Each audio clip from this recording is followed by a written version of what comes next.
processes. We'll be taking a deep dive into how parties are running the show. There is a semblance of parties preaching democracy and practicing something completely different. And this comes in the midst of the party primaries that, of course, have left a bitter aftertaste among quite a number of people. A lot of questions are being raised. The NRM has so far received close to 400 petitions from the parliamentary flag bearer race. What a process. It prompted the president to write 4 letters talking about the whole affair and promising to investigate and bring the culprits to book. The Forum for Democratic Change yesterday unveiled Nathan Nandala Mafabi after what they called a series of discussions and engagements that culminated into the current party president, Patrick Oboya Muriat, stepping down for Nandala Mafabi, and that automatically means Nandala will be the president come 2026. But on the other side, the spotlight now is also on the National Unity Platform as the vetting process for representatives at different layers continues. The case of the presidency was resolved during the delegates conference that again raised eyebrows on the manner it was arranged and the outcome. Tonight we ask, are internal processes making or breaking multi-party democracy? Welcome. I want in a very special way to welcome Honorable Robert Centenary, former Member of Parliament, currently Vice Chairman, Forum for Democratic Change, joining us tonight.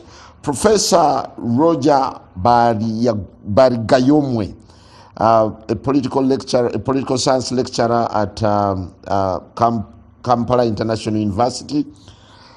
The frontliner and aspiring Member of Parliament for older persons representing Eastern Region, Honorable Opondo.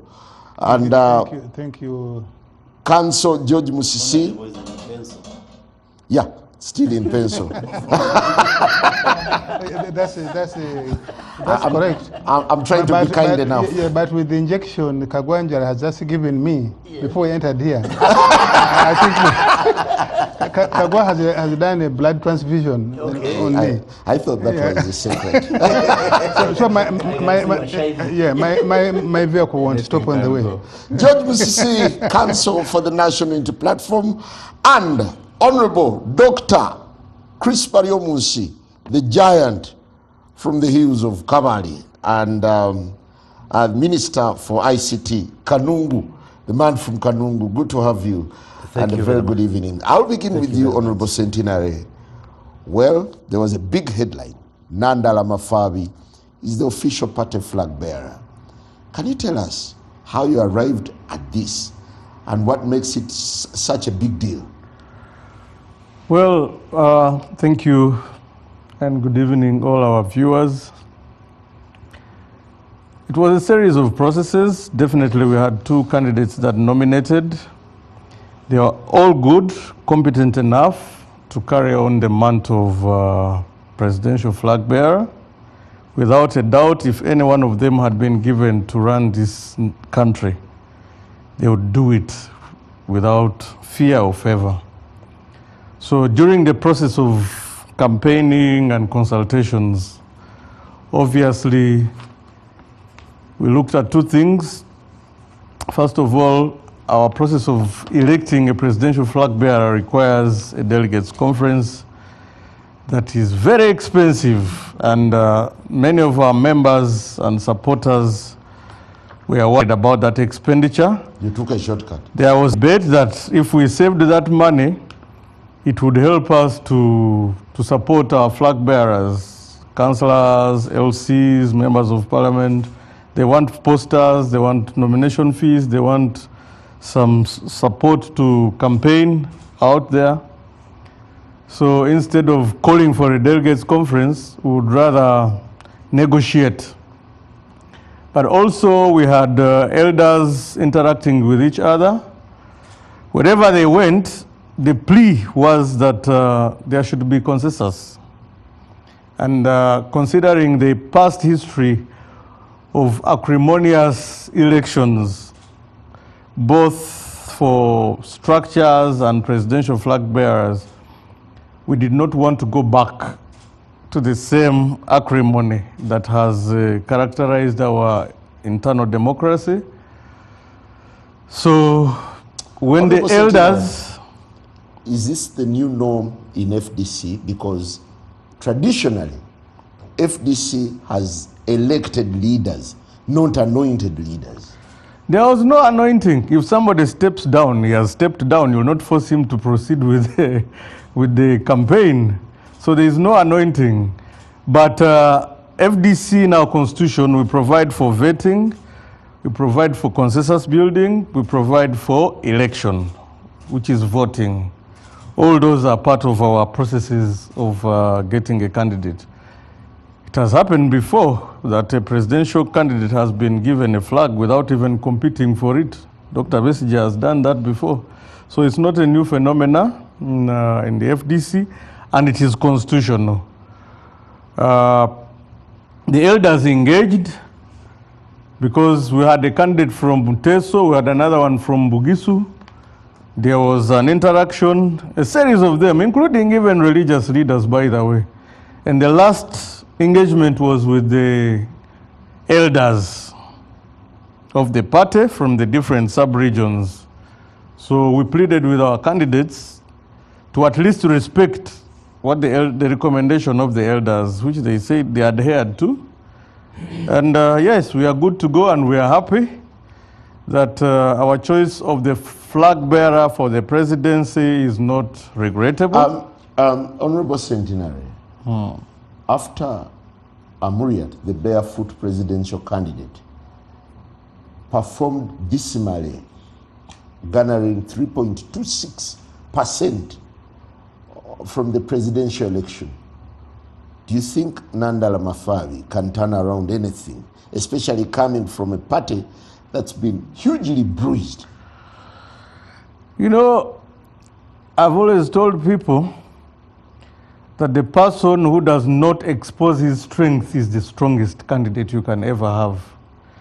I have had an experience in an election where I was regarded as a weak candidate and I emerged victorious.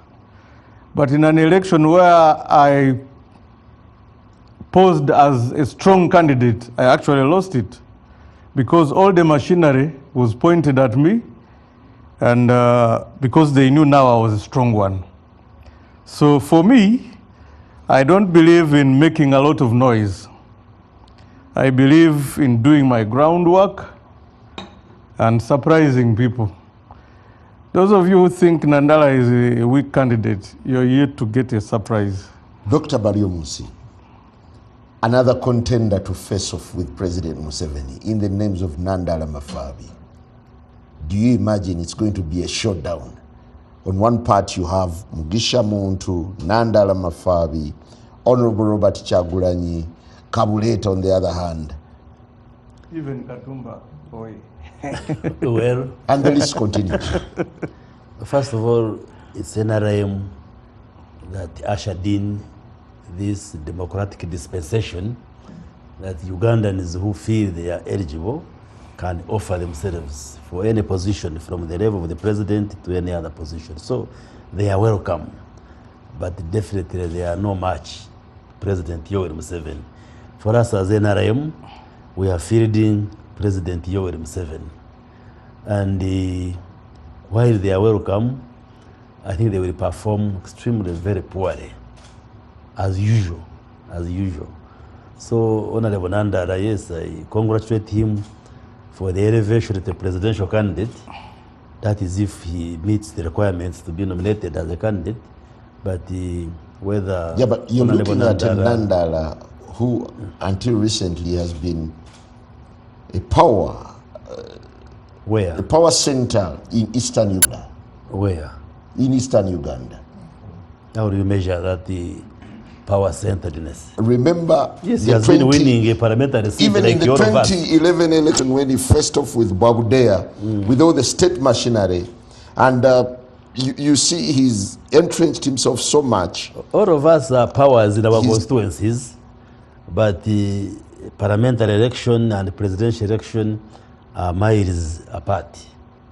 Because parliamentary election, you are localized in your constituency.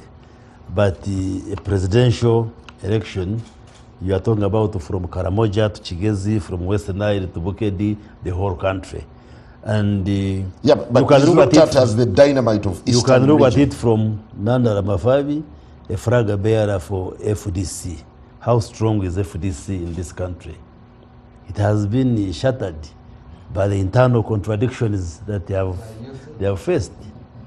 Like in Western Uganda, where FDC had its home in the name of Kiza Besigye and so forth, is no longer there.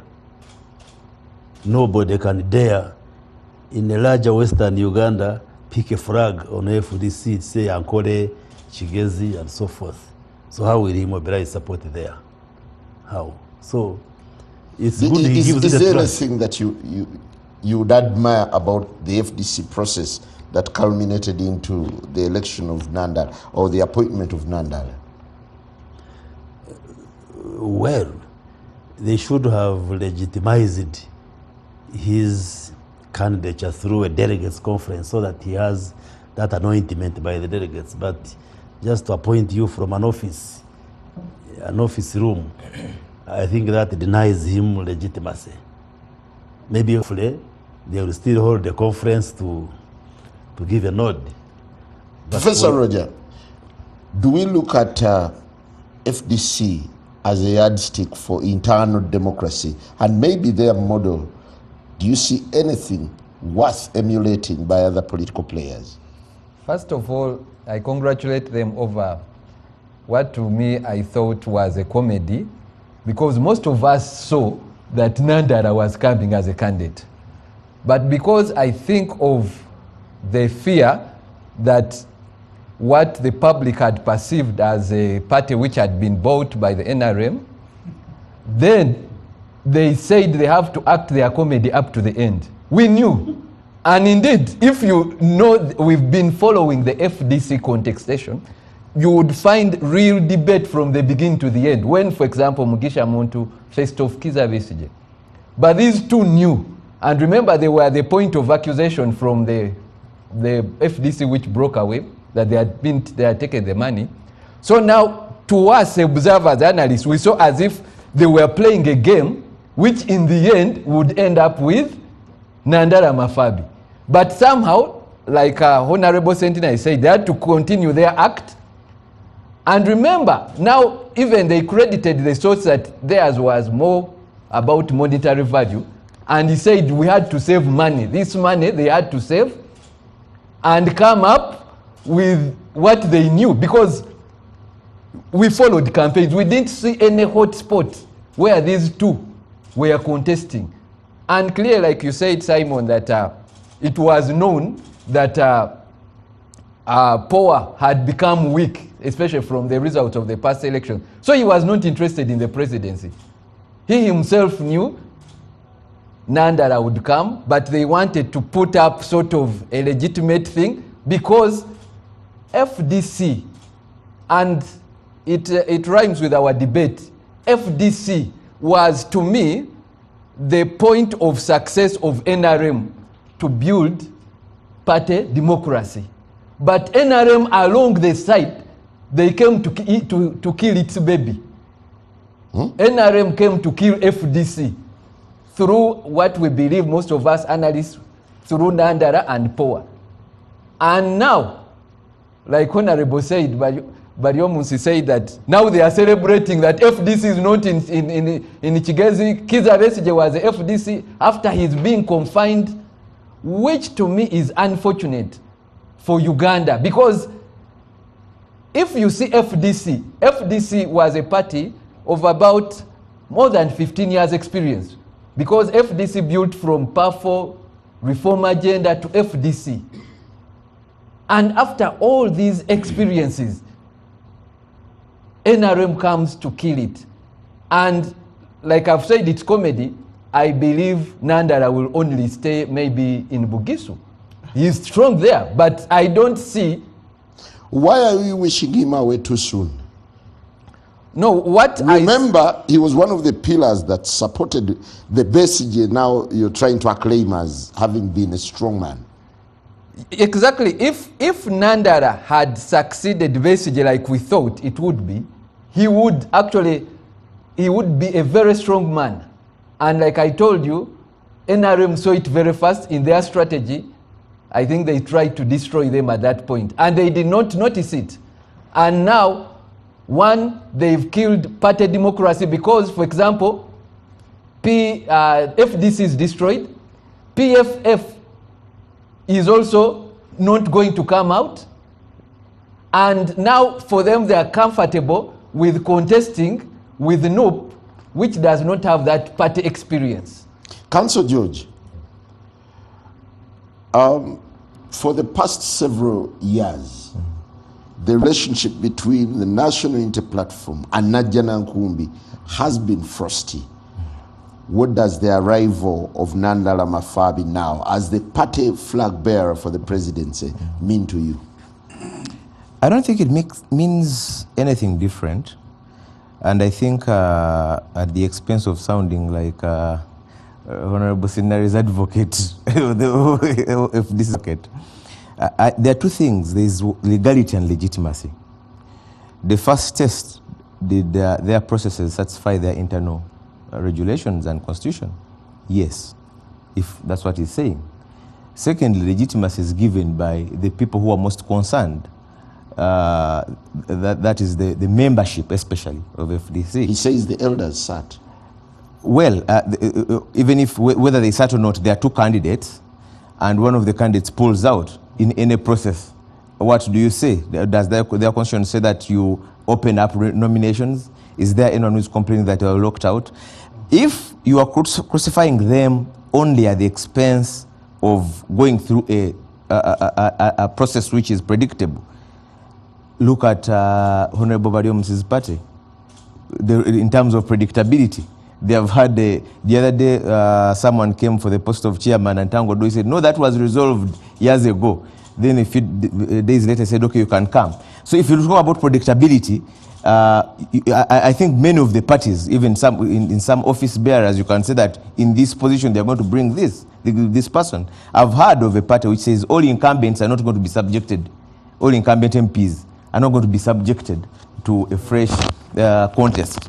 I've had. When you talk predictability, is it any different from NUP? Well, where we knew the principle automatically, that slot is not challenged. That's what I'm saying, Simon, that the essence is not about coming up with a different person. The essence is there any person who was interested in that position and was locked out.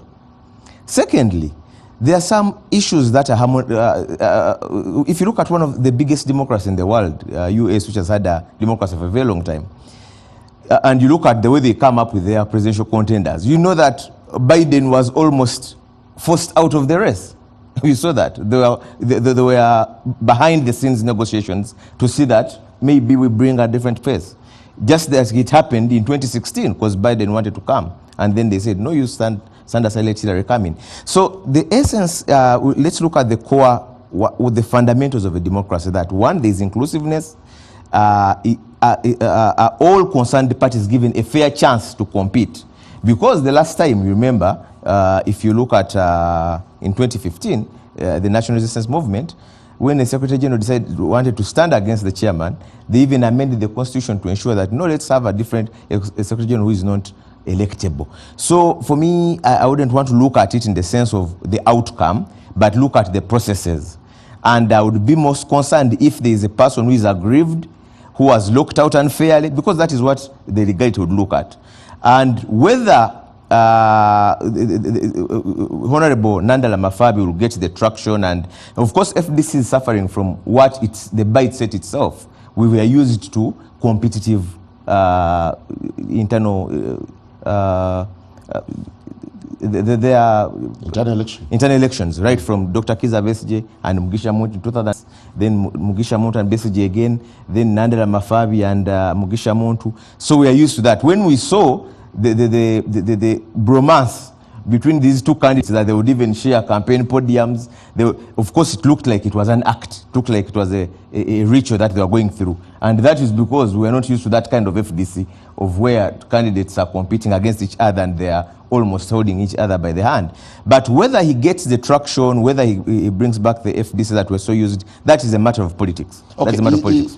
Is the emergence of Nandala Mafabi reigniting the spark in the Forum for Democratic Change? I don't think so, because he's inheriting, of course, a number of challenges. He's inheriting a party which has had some bad public relations for a while, especially in some areas. It has lost ground in some areas. You know that there were some areas where FDC was very strong, which have since been taken over. And politics is like that. Politics, people move on. And of course, he's inheriting a party where, like you've rightly mentioned, that there have not been a lot of cordial relations, either deliberately or otherwise, with parties. So he's inheriting a weaker FDC than the FDC of yesteryear. Now it will call upon his leadership skills, and it will depend on the kind of FDC that Nandala wants. Does he want the FDC which is sending an olive branch to all the other partners and fighting, or an FDC which is in a fighting mode with the partners and then the other people as well? Thank you. It's Nandala now at the helm of the FDC. What's your take? Well, first of all, I congratulate him and the FDC for crowning their leadership and to pick from Centenary, mainly to avoid a possible further split and also to save money. I hope the source of the data money, I would have expected that the source of the data money could have given them, and so money shouldn't have been a big issue. Now, this crowning is a major departure for FDC. Like Mrs. said, the FDC we are used to is where there is vibrancy in the internal contestation, particularly at the party, national party leadership and the flag bearer. But give it to them, having seen that because of that contestation, FDC at each of the past elections, the last 5 elections we have held under my party, they have had a split. And so if it leads to a split, it's good, you avoid it. And if it is provided for that you can reach leadership by consensus, you bring some MPs, you bring others, you bring elders, you bring different constituencies that you think can help you mediate, and it is provided for in the internal rules, there should be no reason for us to question them. In the build-up to the crowning, yes, did you see any processes, or it was more of a facade? Even if it was not there, provided it is allowed in the party. NRM, soon after 2021, we went to Murchison Falls.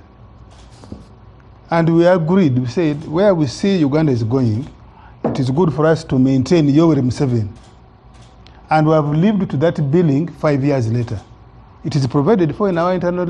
You have not had anywhere where we tried to call for somebody to come and challenge the president. In fact, if somebody tried, we would have run over that person.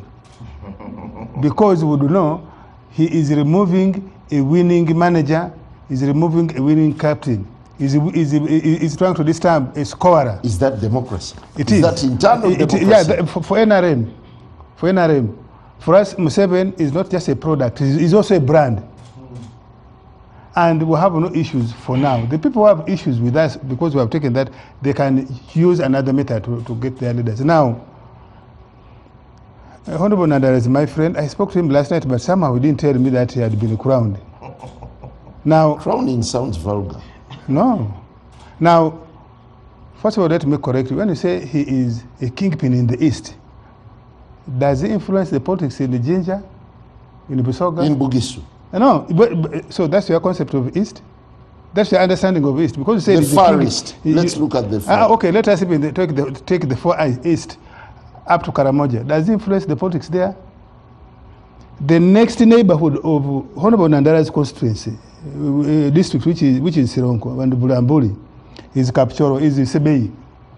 Is there any seed of FDC in Sebei? Sebei has 3 districts: Kapchora, Kwen, Buku. Have you ever heard that there is even LC3 chairperson who's FDC there? If he's such a... Have you heard that there is FDC in Tororo, the next area? Yeah, there is a Kanya. No, okay, out of 9 MPs and you have 1. And is a Kenya MP because of the strength of FDC or the other dynamics in that area? Which is itself, how many? So, please, first, that correction, he is not the kingpin of Eastern region, let alone Bugisu, because Bugisu has the other districts, has 7. There's no FDC in Manafa. There's no FDC in Namisindwa. There's no FDC in Bududa. There's no FDC in Bulambuli. But there are sprinkles of FDC and MPs in Sironko. Thanks to Nanda. And no, I think any other person would have. If you look at the political dynamics we have gone through over the last 40 years, any other opposition party could have, because of the unfulfilled expectation NRM hasn't met in a number of places. So, now, is it going to change? Is this going to change? The odds for 2026. I think FDC is up against a huge odd. First of all, they have a public relations image problem. I don't think it's going to be so. And image problem where Honorable Nandara may be falsely or otherwise is being accused of. My suspicion that is Honorable Nandara is trying to run away from that accusation, false as is, by leaving a constituency, parliamentary constituency, to a presidential. Chances are, because of the movements I've been doing for this campaign, I seem to see that it does not have much to offer on the ground. And this is one tactical way to pull off from elective politics without saying I have pulled out. He's going to pull out from MPship. He could have won, but he's trying to pull off from out of MPship. He's going to lose the presidential miserably, and then he will rest his case. He will rest his case in elective politics. How do you compare Nandala with Power in terms of traction? Power was a dead charisma. Horse. Power was a dead horse from inception. You remember, Power had even lost in Kanyum, his sub-county. So, please don't compare Power to...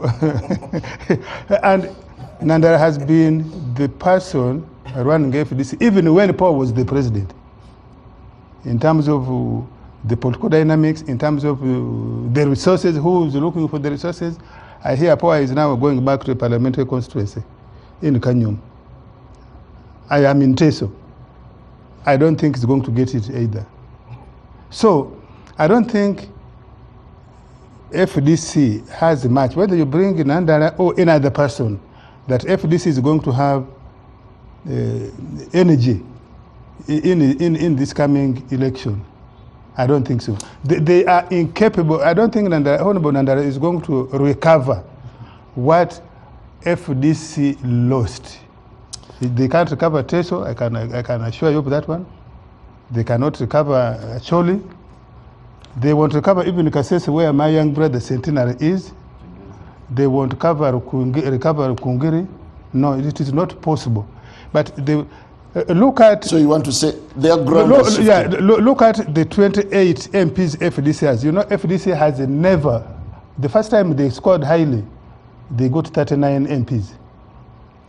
Subsequent elections, they have been coming down, down, down, down. They now have 29. Out of the 29 sitting MPs, as a result of those accusations we have all referred to, look at how many have gone to other parties, how many have remained. That will give you an indication Because if sitting MPs knew that sticking with the FDC would win them back their seats, they would keep with the FDC. But you have seen Asinasi has moved on to somewhere else. You have seen yes, all. You have seen you have seen the one of Kunjiri Rubabo, I think Rubabo. You have seen the one of Kabali. So I don't think FDC with the Nandana or no Nandana that is going to have a fire in its belly. No. Honorable Centenary. What Nandana is doing is what Matthias Mpuga is doing. Yes. Just finding the soft landing. Soft landing. If possible, at least let him retain Mukungwe. Well, interesting. Honorable Centenary, what would it take for the FDC to turn the narrative from being a lame duck political party to a formidable force? You know, first of all, let me first clarify one thing about Nandala's departure. After serving as Member of Parliament for 25 years, really, and you progress to presidential candidate, I think there's no harm in that. And also, I want to tell you that all the political parties that have existed in this country, apparently, it is the FDC that has outgrown the syndrome of a strong personality. If you look at these other political parties, you realize that they are all rallying themselves around a strong personality. NRM will tell you, Awam 70, we can't release him. Another party like that, you can see even our brothers in the UPC. They are still Obote. But at least FDC has outlived that, outgrown that, and this shows institutional growth in the FDC. And maybe some it's people may think maybe it's your undoing. No, it's not. You know, whereas some people thought that the departure of those strong individuals would lead to the collapse of FDC, it is still standing, and standing strong. By the way, let me tell you, we shall come back here after 2026 elections, and you will see the results. I don't want us to trumpet a lot, but we're a party that has strategy.